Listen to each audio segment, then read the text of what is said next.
After 40 years, all he left me was a key and a place nobody wanted. Mabel Renshaw was 70 years old when her husband gave her the key to a place he believed matched her worth. Not the house she had cleaned for 40 years. Not the savings she helped protect. Not the car she rode into every doctor's appointment, grocery trip, and funeral. Just one rusted key. To a rotting cabin outside Athens County, Ohio. Calvin did not hand it to her himself. He left it in an envelope on the kitchen counter, where the roof leaked and the floorboards smelled like wet wood. Across the front, in his handwriting, were 3 words. Mabel's property now. That was the whole marriage, reduced to a label. That night, Mabel slept in her coat while rain dropped into a metal bowl beside the bed. No one called. No one checked. And the town that once smiled at her in church let her disappear down a back road like she had already stopped mattering. Then, before sunrise, headlights moved behind the cabin. 2 utility workers walked near the tree line with flashlights, clipboards, and keys to a locked metal box Mabel had never seen. They never looked at the cabin, only the land behind it. And if stories like this still make you feel something, if you believe a woman's years, sacrifices, and quiet suffering should count for more than a rusted key, subscribe now, because Mabel's story is not over.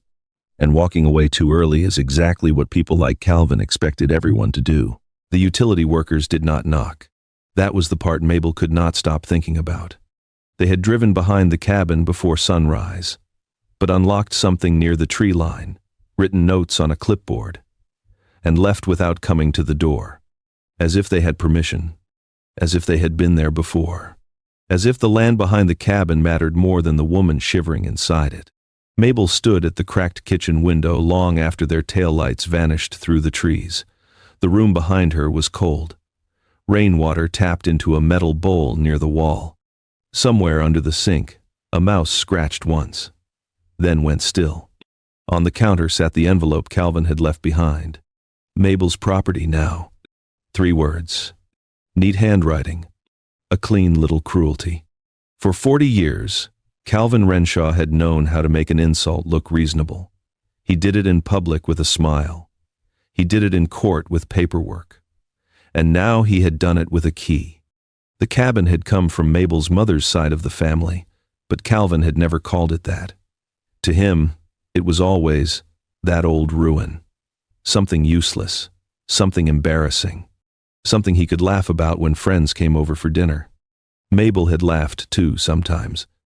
Not because it was funny, because peace in Calvin's house often cost less than honesty. During the divorce, every useful thing seemed to find its way to him. The paid-off house, most of the savings, the newer car, the furniture he once said he did not care about. Calvin's attorney described the cabin as a low-value rural structure with limited market appeal. The words sounded official enough that no one questioned them. Mabel did not question them either. Not then. She had been too tired, too embarrassed, too used to letting other people sound certain. But now, looking toward the backfield, she remembered something. A summer from childhood, her uncle standing on this same land, pointing past the trees and telling the children not to play near the metal posts. She remembered the posts clearly now. Dull gray, half swallowed by weeds, lined up like they were marking something no one wanted explained. The adults had lowered their voices whenever that part of the property came up. Then they changed the subject. Mabel had not thought about it in decades. Until this morning. Until strangers with flashlights walked straight toward those same posts like they knew exactly what they were looking for. She picked up Calvin's envelope. The paper had softened in the damp air. The key pressed into her palm, cold and hard. Calvin had fought for everything he believed had value. He fought for accounts. He fought for furniture. He fought for a car he barely drove. But the cabin, he let her have it. Mabel looked again through the window. The workers were gone, but their tire tracks remained 2 dark lines pressed into the wet grass, leading toward the old posts behind the trees. And beside one of those posts, half hidden under weeds, something caught the morning light. A small metal plate. stamped with numbers. Mabel leaned closer to the glass. For the first time since the divorce, the cabin did not feel like the end of her life. It felt like someone had left a trail, and Calvin had been too proud to see it. By mid-morning, the stamped metal plate behind the trees was still on Mabel's mind. The workers were gone. Their truck was gone. But those numbers stayed with her. She wanted to walk back there and look closer, but the cabin had its own list of problems. A leak over the kitchen window, a loose board near the stove, a front door that had to be lifted before it would close, a cold draft slipping under the bedroom wall like the place had been waiting years to remind someone it was broken. Mabel found an old roll of tape in one drawer and a cracked bucket under the sink. She used both before breakfast. Not because she knew how to fix a cabin, because nobody else was coming. By noon, she drove into town in the borrowed sedan her cousin had left her for the week. Athens County looked the way it always did in early winter. Wet roads, bare trees, low gray clouds resting over the hills. But Mabel felt different inside it now. Not invisible. Worse, visible in the way people look at a woman after her life has been discussed behind closed doors. At the grocery store, people noticed her before they spoke. That was the painful part. The pause, the careful smile, the voice lowered just enough to sound kind. A woman from church touched her arm and said Calvin was holding up well. Mabel nodded. She had learned that some people asked questions only so they could feel decent afterward. Near the canned goods, two men stopped talking when she passed. One of them glanced at her coat, the same coat she had slept in the night before. The sleeve still carried a faint water stain from the ceiling leak. Mabel kept walking. She bought bread, soup, coffee, batteries, and the cheapest plastic she could find for the windows. At the register, the young cashier asked if she wanted help carrying the bags. Mabel almost said no. Then she looked at her hands. They were steady, but tired. Yes, she said. Outside, she saw Calvin.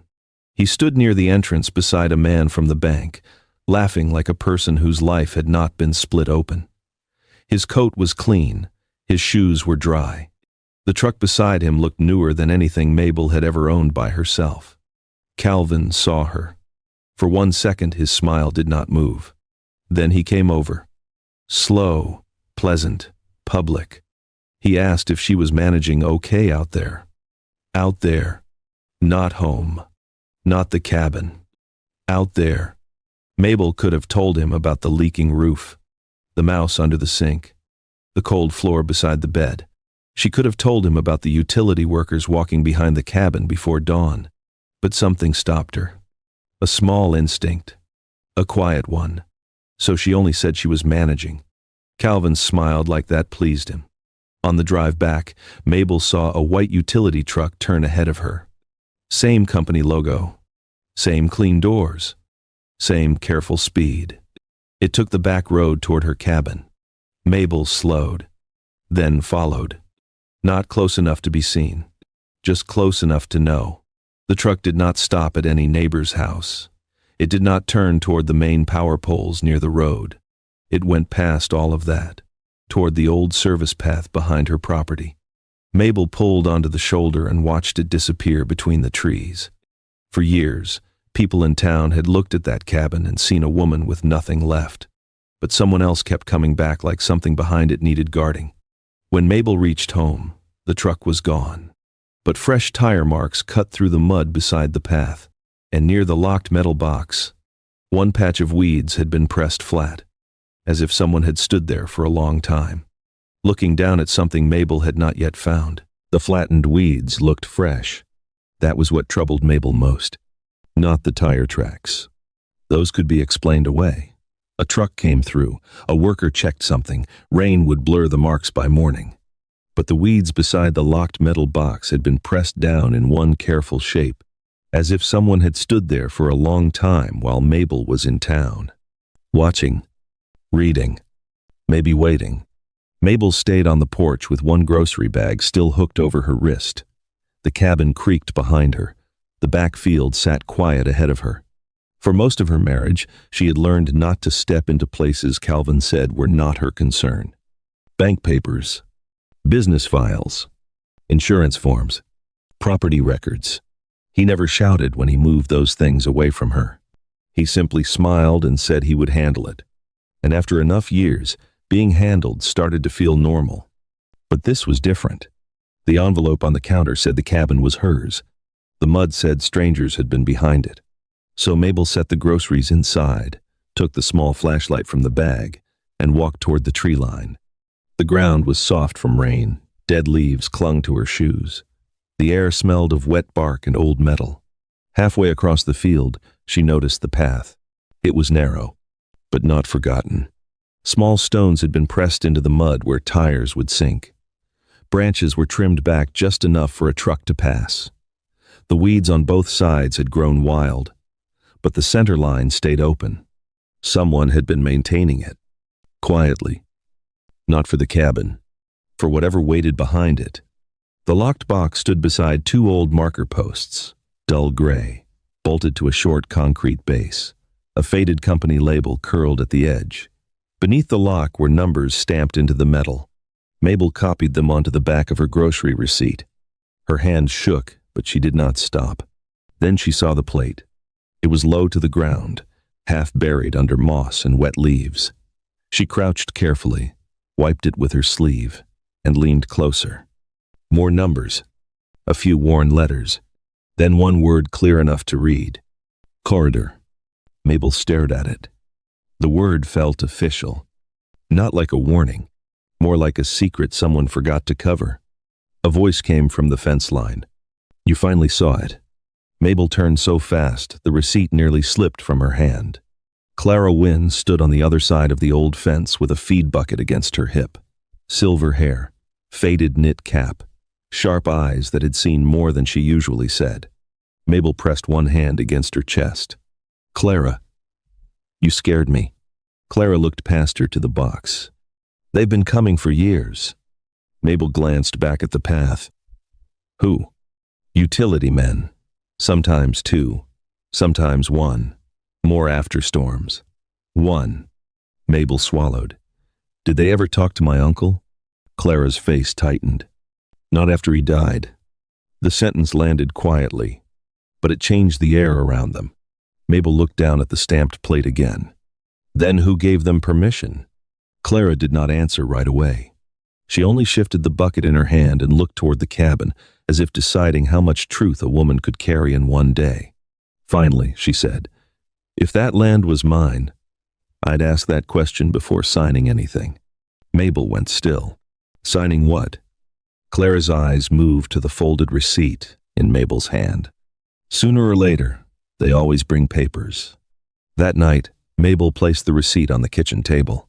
The stamped numbers sat under the yellow light. And beneath them, one word. Corridor.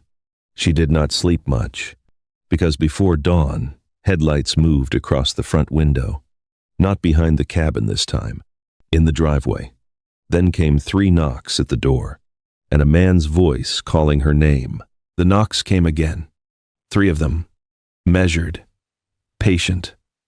Certain. Like the man outside already knew Mabel would open the door. She stood in the kitchen, one hand resting near the receipt on the table. The stamped numbers from the locked box stared up under the weak yellow light. And beneath them, corridor. The voice came again. Mrs. Renshaw? Mabel pulled her coat tighter and crossed the room. When she opened the door, a man stood on the leaning porch with a leather folder under one arm. He was clean-shaven, neatly dressed, and wore a dark jacket with the utility company logo stitched over the chest. Behind him sat a white company truck. Same logo. Same clean doors. Same careful silence. Good morning, ma'am, he said. Aaron Pike, Buckeye Regional Utilities. Mabel kept one hand on the doorframe. At 70, she had learned that official-looking men with folders often arrived with their minds already made up. Aaron glanced past her into the cabin. Only briefly, but long enough to see the metal bowl on the floor. The plastic taped over the window. The blanket folded near the chair. Then he looked back at her with a softer voice. We're updating property owner paperwork in this area, he said. Yours is one of the last forms we need. One of the last Not the first. Not the only. The last. Mabel did not invite him in. Aaron opened the folder and removed a clipped stack of papers. "It's a routine renewal," he said. "The agreement has been in place for years. We just need the current property owner's signature." Current property owner. The words should have felt like protection. Instead, they made Mabel think of Calvin's envelope. Mabel's property now. Aaron held out the papers. Mabel looked down. Lines of text, boxes, dates. Her full name typed near the bottom. Mabel Elaine Renshaw. Her name looked strange inside a document she did not understand. For years, Calvin had made papers sound harmless. "Just sign there. I already checked it. No need to worry yourself." And Mabel would sign, not because she was foolish, because peace in that house often came from not making Calvin explain himself. Aaron uncapped a pen. "This keeps everything uninterrupted," he said. A formality, really. There it was. That little word. Smooth enough to pass through a room unnoticed. Heavy enough to cost a woman everything. Mabel looked past Aaron's shoulder toward the side yard. She could not see the service path from the porch, but she could feel it back there. The locked box. The stamped plate. Clara's warning. Sooner or later, they always bring papers. Mabel took the document. Not the pen. Aaron waited. The porch creaked beneath his polished shoes. She turned the first page slowly. The words blurred at first. Easement, renewal, access, maintenance, continuity, release. She did not know enough to argue, but she knew enough not to pretend. "What happens," she asked, "if I don't sign it today?" Aaron's smile held, but his eyes changed. Just for a second. "Well," he said carefully, "delay is not ideal. This corridor supports essential service infrastructure. We try to avoid interruptions or legal gaps. Essential." Mabel held on to that word. Not useless. Not worthless.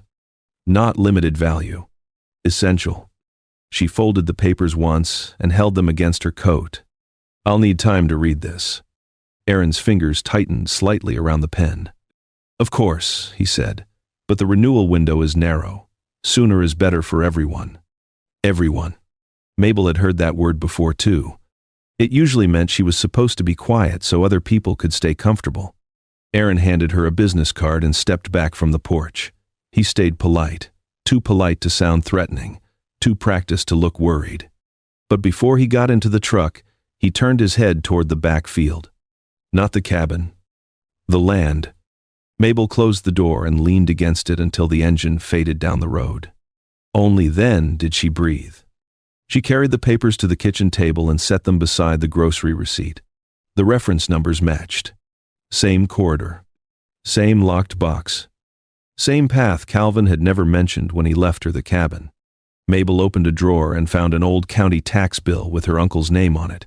The paper was yellow at the edges, but the parcel number was still clear. She copied it carefully beneath Aaron's reference number. For the first time in 40 years, Mabel was not going to sign first and understand later. By noon, she was driving toward the Athens County Records office, with 2 numbers on a receipt, and one question Calvin never expected her to ask. The Athens County Records office sat behind the courthouse in a brick building Mabel had passed for years. That morning, it felt different, like the kind of place Calvin would enter without hesitation, and the kind of place Mabel had been taught to avoid unless someone guided her. She stood outside with Aaron Pike's unsigned papers under one arm. In her coat pocket was the grocery receipt with the stamped numbers copied on the back. 2 numbers, 1 word, corridor. That was all she had. Not proof, not courage, but enough to keep her from turning around. Inside, the air smelled of paper, dust, and floor cleaner. A copier hummed near the wall. File drawers lined the back room like quiet witnesses. At the counter sat a clerk with narrow glasses and gray hair pinned behind one ear. Her nameplate read, Denise Harlan. "How can I help you?" Mabel placed Aaron's papers on the counter. "I need to understand something about my property." The word property still felt unfamiliar. Denise glanced at the first page, then at Mabel. "Renshaw cabin?" Mabel went still. You know it? My father delivered propane out that way, Denise said. Said that road could shake a truck apart. It was a small thing.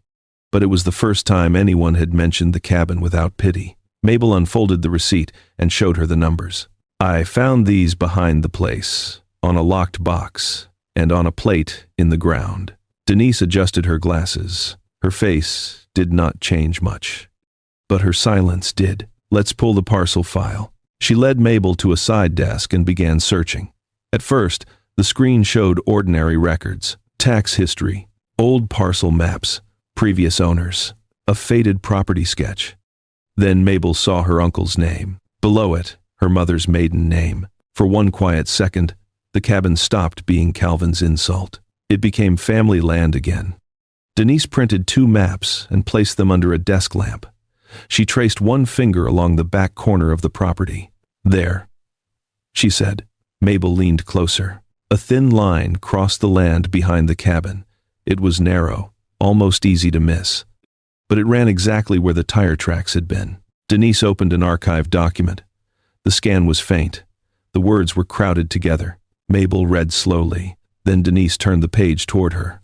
4 words sat in the middle of the paragraph. Private corridor access agreement. They looked plain, almost harmless, but Mabel felt the room tighten around them. What does that mean? It means someone has legal access across part of the property, Denise said. Usually for utilities, service lines, maintenance, things like that. Mabel thought of the box, the gravel patches, the trimmed branches. So they can just come and go? Denise paused. They may have permission, but the terms matter. Terms. Another word Calvin had always made sound too complicated for her. Denise clicked deeper into the file. The agreement had been signed decades earlier, when Mabel's uncle was still alive. Back then, the corridor supported a basic utility route along the trees. Nothing about it sounded rich. Nothing about it sounded like rescue. Then Denise opened a newer service map. The same thin strip appeared again. Only now, the labels had changed. Fiber route, service junction, maintenance access, emergency communications link. Mabel did not understand every phrase, but she understood enough. This was not a dead line behind an old cabin. People depended on it. Denise lowered her voice. This route appears to support more than it used to. Mabel looked down at Aaron's papers. Routine renewal. Just a formality. One of the last forms we need. Why would they need me now? Denise checked the date on the old agreement. Because this may be close to expiring. Mabel sat very still. The copier kept humming. A phone rang somewhere behind them. The world kept moving like nothing had changed. But something had. The cabin was still rotting. The roof still leaked. Calvin still had the house. But the story he left her with had cracked. Denise kept reading. Then her finger stopped. Wait. Mabel looked up. Denise read the line again, slower. There were payments attached to this. Mabel's hand tightened on the table. Payments? Annual access payments, Denise said. They were supposed to go to the property owner. She searched another record, then another. Her mouth tightened. After your uncle died, some notices went to an outdated address. A few payments were returned. Some were marked unresolved. Mabel did not speak. She looked at the 4 words again. Private corridor access agreement. For years, people had looked at the porch, the roof, and the cracked windows, then stopped looking. But behind the cabin, a narrow strip of land had been carrying value through the trees. And money had been trying to find its way to the owner. While Mabel slept under a leaking roof, Denise closed the folder gently. You need a land use attorney. Mabel left with copied maps, payment records, and an attorney's name on a yellow sticky note. Outside, the courthouse bell rang noon. Mabel stood on the sidewalk with the papers against her chest. Aaron Pike had not come early because the cabin was worthless. He had come because her signature was not. And now Mabel needed to know how long the money had been missing, and who had been comfortable letting it stay that way. Mabel did not drive straight back to the cabin. She sat in the courthouse parking lot with both hands on the steering wheel, the copied maps resting on the passenger seat beside her. The yellow sticky note was stuck to the top page. Gretchen Malloy, land use attorney.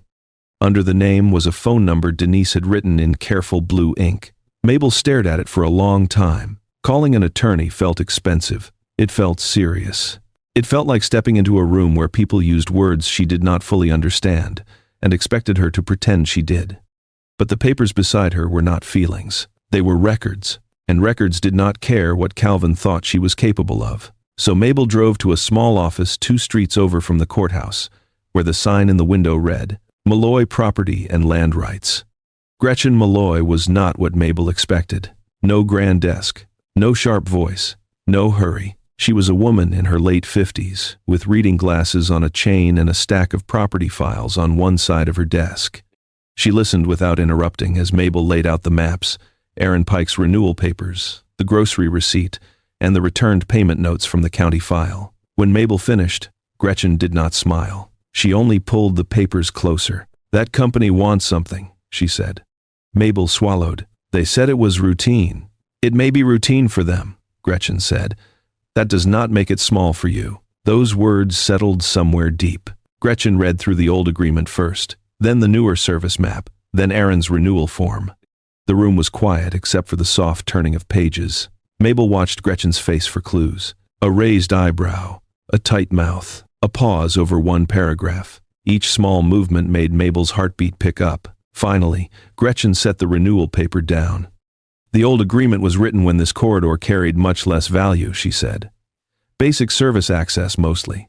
But this updated map shows expanded infrastructure. Fiber, Mabel said, remembering the word from the record. Gretchen nodded. Fiber. Service junctions. Maintenance access. Possibly emergency communication support. That changes the conversation. Mabel looked down at her hands. So, is it worth something? Gretchen leaned back. The cabin may not be. The access rights are. For a moment, Mabel could not answer. All those years, Calvin had called the place a ruin. The court had called it limited. The town had treated it like evidence of her fall.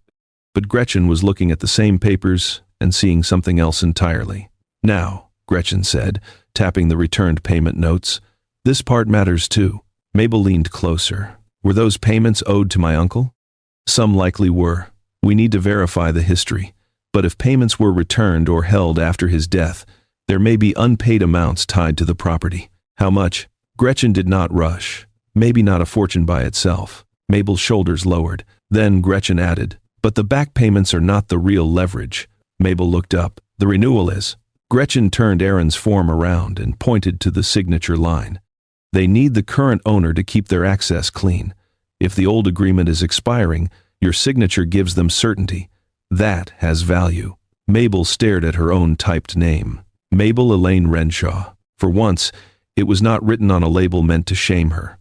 It was written in a place where someone needed her permission. Gretchen's voice softened. Do not sign anything yet. Mabel almost laughed, but there was no humor in it. For 40 years I signed whatever Calvin put in front of me. Gretchen did not pity her. That helped. Then this is a good time to stop. Outside the office window, cars moved along the wet street. People crossed with bags, umbrellas, coffee cups, ordinary life. But inside that room, Mabel felt the first small edge of power. Not loud power. Not revenge. Just the quiet kind that comes when a woman realizes she is allowed to ask what something is worth before she gives it away. Gretchen made copies of everything and promised to review the payment history. As Mabel stood to leave, the office phone rang. Gretchen answered, listened for a moment, then looked at Mabel. Her expression changed. Not fear, recognition. She covered the receiver with one hand. It's Buckeye Regional Utilities, she said. They're asking whether you've signed yet. Mabel felt the papers tighten against her chest. Aaron Pike had waited less than 1 day, and suddenly, the question was no longer whether the corridor mattered. It was why they needed her answer so quickly. Buckeye Regional Utilities did not wait long.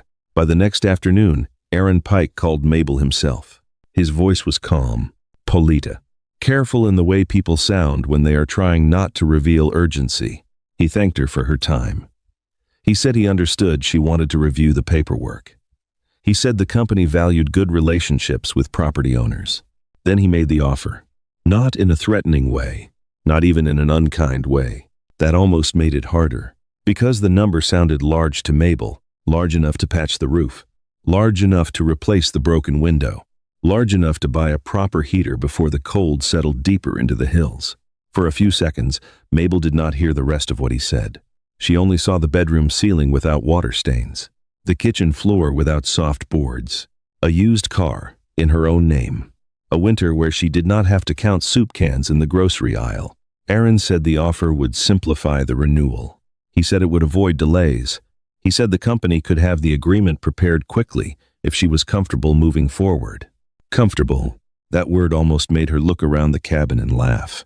Nothing about her life was comfortable, but that was the danger. A desperate woman could mistake relief for fairness. Mabel wrote the number down on the back of an old envelope. Then she thanked him and said her attorney would respond. The silence on the other end lasted only a breath, but Mabel heard it. After the call, she sat at the kitchen table with the envelope in front of her. The amount looked even bigger in her handwriting. For a moment, she imagined signing, just signing. No more phone calls, no more offices, no more documents she had to read 3 times. Just money, enough to make the cabin stop feeling like punishment. Then, she saw Calvin's envelope lying in the drawer. Mabel's property now. He had counted on her being tired. Maybe Buckeye was counting on the same thing. That evening, Gretchen called. Her voice was steady, but Mabel could hear the warning underneath. They made a first offer because they want control of the pace, she said. Is it bad? It is not nothing, Gretchen said, but it asks you to give too much. Mabel closed her eyes. What does that mean? It means the money may solve this winter, while the agreement controls the next 20 years. That sentence stayed with her. Gretchen explained the problems in plain words. The maintenance language was vague. The road repair was not guaranteed. The company wanted broad access rights. The back payment issue was not clearly settled. And one section limited what Mabel could claim later if equipment work damaged the land. Mabel listened with a pencil in her hand. She wrote down only the words she understood. Road, damage, back payments, future rights. They looked simple on paper, but each one felt like a door she had almost handed someone else the key to. Gretchen did not tell her what to do. That mattered too. Calvin had always turned advice into instruction. He made decisions and called them help. Gretchen gave information, then waited for Mabel to choose. What would happen if we asked questions? Mabel said. Then they would have to answer. And if they don't like it? Gretchen's reply came quietly. They still need access. Mabel looked toward the dark kitchen window. Beyond it, the back field had disappeared into night. She could not see the locked box, but she knew where it stood. For the first time, the hidden part of the property did not feel like something happening to her. It felt like something she had a right to understand. Ask the questions, Mabel said. The next morning, Gretchen sent Buckeye a response. Not an acceptance. A list. Payment history. Maintenance records. Updated corridor maps. Access logs. Road repair obligations. Damage protections. Future expansion language. By noon, Buckeye confirmed they had received it. By 3 o'clock, Clara Wynne called from the neighboring property. Her voice was low. Mabel, she said, there's a man at your back fence taking pictures. Mabel stood so quickly the chair scraped the floor. Utility? No, Clara said. A pause. Then the words that made the room go cold. It's Calvin. Calvin was standing near the back fence when Mabel reached the edge of the field. Not on her porch, not by the driveway, not anywhere a visitor with innocent reasons would wait. He was behind the cabin, holding his phone up toward the locked metal box. For a moment, Mabel stopped walking. The wind moved through the bare trees. The grass was wet around her shoes. Somewhere beyond the fence line, Clara Wynne stood watching from her side of the property, arms folded, face tight with concern. Calvin lowered the phone when he saw Mabel. Then he smiled, the same public smile he had used in grocery stores, bank offices, and church parking lots. Mabel, he said, I was just checking on you. She looked at the phone in his hand. From behind the cabin, his smile thinned. I heard you were having some confusion with utility paperwork. Confusion. There it was. One word, dressed like concern. Mabel felt the old pull in her chest, the old instinct to explain herself before he accused her of something, to soften her voice, to make him comfortable so the moment would pass. But the field behind her was hers. The papers on Gretchen's desk were hers. And Calvin was standing where he had no reason to be. I'm not confused, she said. Calvin looked toward the locked box. Well, I hope not. These things can get complicated. You never liked dealing with documents. Mabel heard Clara shift near the fence, but neither woman spoke. Calvin stepped closer to one of the metal posts and tapped it lightly with his shoe. I just don't want you being taken advantage of. It almost sounded kind. That was what made it ugly. For 40 years, Calvin had hidden control inside concern. He had called it protection when he kept her from the bank statements. He had called it stress relief when he handled the accounts alone. He had called it marriage when he made decisions without asking her. Now he was doing it again. On the same land he had laughed at. Mabel looked past him at the service path. Fresh tire marks still cut through the mud. The locked box sat silent in the weeds. A few days earlier, it had been nothing to her. Now it felt like the first object in years that had made men tell the truth without meaning to. Calvin slipped the phone into his coat pocket. I spoke with someone, he said. Mabel waited. He disliked silence when he was not controlling it. The corridor was there during the marriage, he continued. If there's money involved, I would think it should be handled fairly. Fairly. Mabel almost smiled. Not because anything was funny, because the word sounded strange coming from the man who had left her under a leaking roof. You called this place worthless, she said. Calvin's face hardened, then softened again quickly. I said it had limited use. That's different. You let your lawyer say it had limited value. That was based on what we knew at the time. What we knew. Mabel looked at him carefully. For the first time, she realized how often Calvin used shared words when blame appeared. We, us, our mistake. But when there was something to take, he knew exactly how to say mine.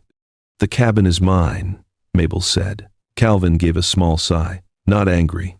Worse. Patient. Like she was being difficult in a way he had expected. Mabel, don't make this harder than it needs to be. I'm trying to keep you from getting tangled in something you don't understand.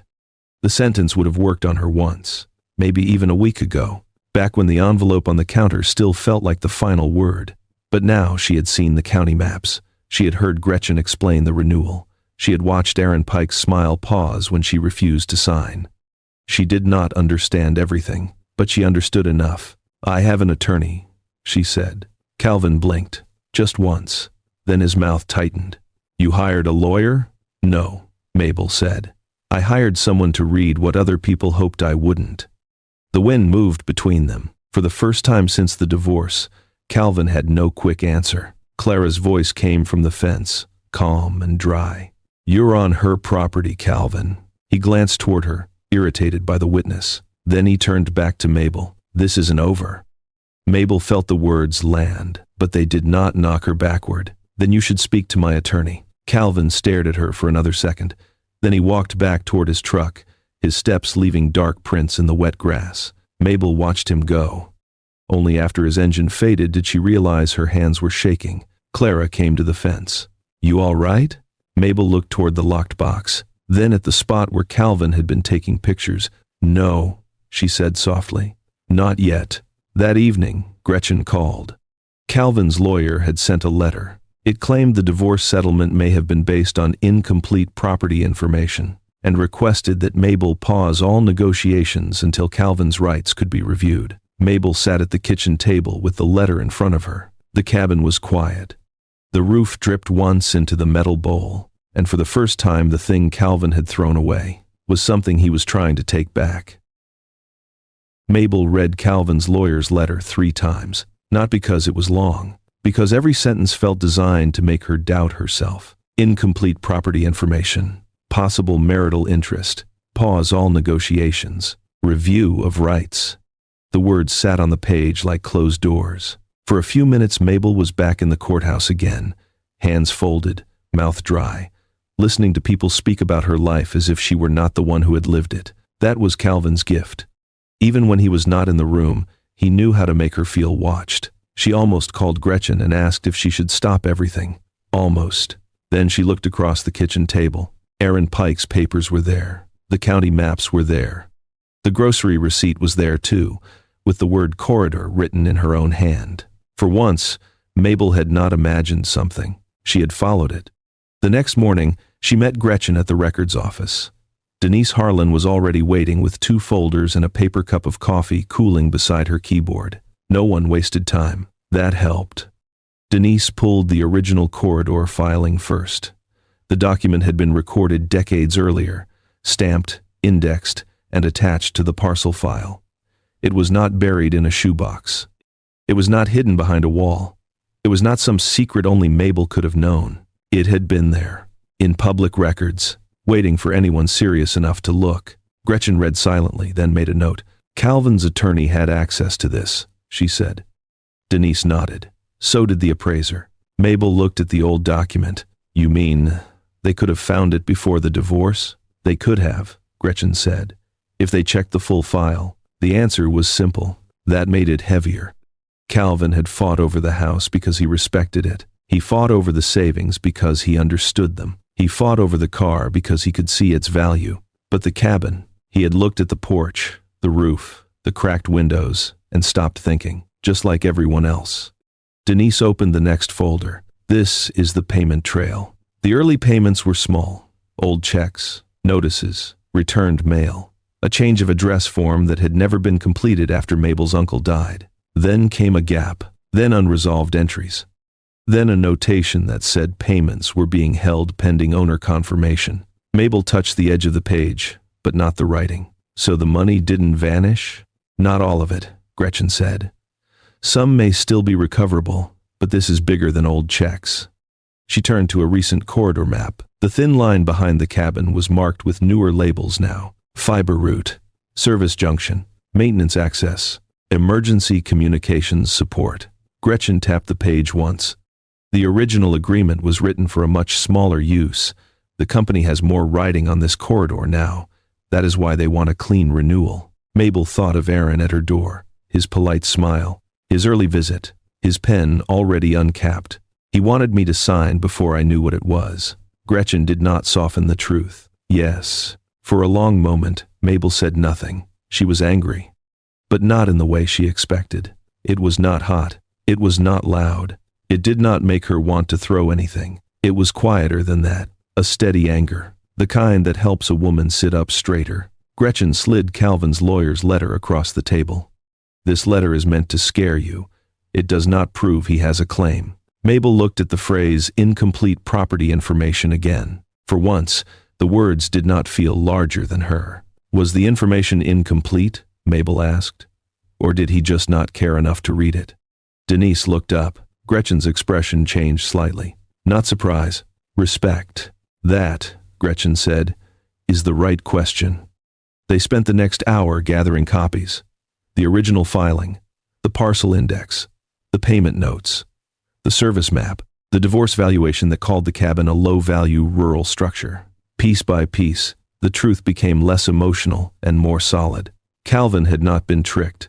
He had been arrogant. And arrogance, for once, had signed the wrong property away. That afternoon, Gretchen sent a response to Calvin's attorney. No pause in negotiations. No admission of hidden value. No agreement that Calvin had rights to future payments. All further contact through counsel. Mabel read the final line before Gretchen sent it. It was plain, professional, almost cold. But to Mabel, it sounded like a door locking behind her. Not locking her in, locking Calvin out. By evening, Buckeye Regional Utilities sent a revised offer. The number was larger, much larger. But Gretchen's message beneath it was short. Better, still not safe. Mabel sat at the kitchen table as darkness gathered against the windows. For the first time, powerful people were waiting for her answer. Calvin, the utility company, their lawyers, their deadlines. Mabel looked toward the back field, where the locked box sat beyond the trees. Then she folded the revised offer and placed it beside the old envelope Calvin had left her. One paper had tried to shame her. The other tried to rush her. And tomorrow, Mabel would have to decide whether she was still the kind of woman who signed because someone was waiting. By morning, Mabel had read the revised offer twice, not because she understood every clause, because she finally understood the part that mattered most. Her signature was not a favor. It was permission, and permission belonged to the owner. At 10 o'clock, Gretchen Malloy arrived at the cabin with a folder under one arm and mud on the edge of her shoes. She did not complain about the road. She did not look around the cabin with pity. She only set the folder on the kitchen table and said the company had agreed to meet in person. Mabel nodded. The old version of her would have asked what Calvin thought. The new version only asked where she needed to sit.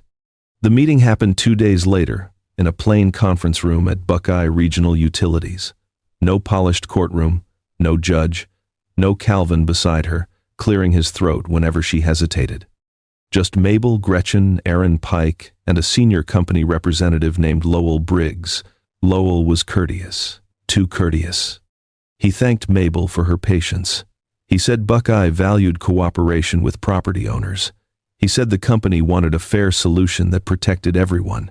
Mabel listened. She had learned to be careful with that word. Everyone. Gretchen opened the folder and went line by line.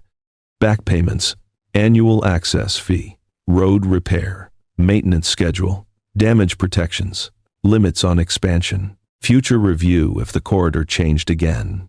Each phrase sounded small by itself, but together they were the difference between being used and being protected. Mabel did not speak much. She did not need to. She watched Aaron Pike avoid her eyes when Gretchen asked why the first offer had included such broad release language. She watched Lowell shift in his chair when the unpaid records were mentioned. She watched two men learn, slowly, that the woman they had expected to rush was not rushing. At one point, Lowell slid the final agreement across the table. "This is a very strong offer, Mrs. Renshaw." Mabel looked at it, then at Gretchen, then back at Lowell. "I know," she said, and she did not pick up the pen. Not yet. The room stayed still. For 40 years, Mabel had signed papers to end discomfort. She had signed to keep peace.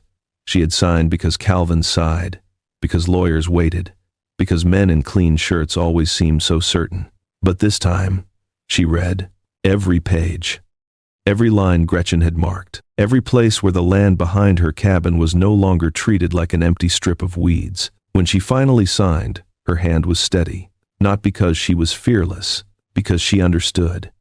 The agreement gave her back payments, a substantial renewal payment, yearly access income, road repairs, maintenance rules, written protection if the company damaged her land, and a review clause if the corridor grew more valuable in the future. It was not lottery money. It was better than that. It was security with her name on it. The roof was repaired first, then the porch, then the cracked windows. By spring, the cabin still looked old, but it no longer looked defeated. The front steps held. The kitchen light stayed steady. The bedroom ceiling was dry. Mabel bought a used car in her own name and opened a savings account Calvin could not see, touch, question, or explain away. Calvin came once more. He stood at the edge of the porch, looking at the new railing, the cleared path, the papers in Gretchen's hand. His voice was softer now. He said 40 years should count for something. Mabel looked at him for a long moment, and she understood. When the cabin was broken, it was hers. When the land became valuable, he called it theirs. She did not raise her voice. She did not need to.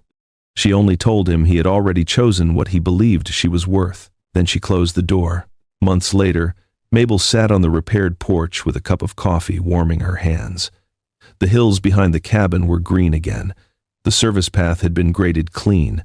The locked metal box still stood near the trees, but it no longer felt like a secret. A Buckeye utility truck rolled slowly along the back route. This time, the driver stopped at the marker post. He looked toward the porch. Then he raised one hand. Not pity, not charity.